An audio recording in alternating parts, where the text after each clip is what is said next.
হাসরের ময়দানে কত কাতার মানুষ হবে গো।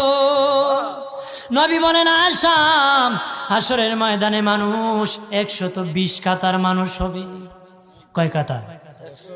আয়েশা রে, হাসরের ময়দানে 120 কাতার মানুষ হবে।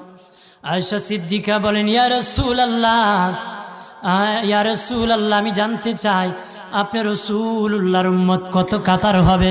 নবী বলেন আয়েশা, আমি রাসূলুল্লাহর উম্মত একাই 80 কাতার হবে।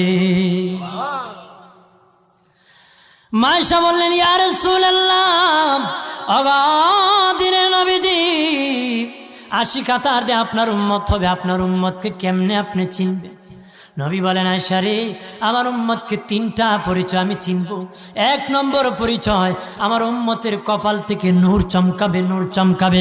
নবী বলে বাবা সাহাবীরাম, অসংখ্য ঘোড়ার মধ্যে যদি কিছু চান কপাল্লা ঘোড়া হয়, এইগুলা চিনতে বড় সহজ হয়। চান কপাল্লা ঘোড়া চিনতে বড় সহজ হয়। হাসরের ময়দানে আমার 1 প্রকার উম্মত চান কপাল্লা হবে, কপাল থেকে নূর চমকাবে, নূর চমকাবে। তখন আমি বুঝতে পারবো নূর চমকেওয়ালা তারা সবাই আমি রাসূলুল্লাহর উম্মত।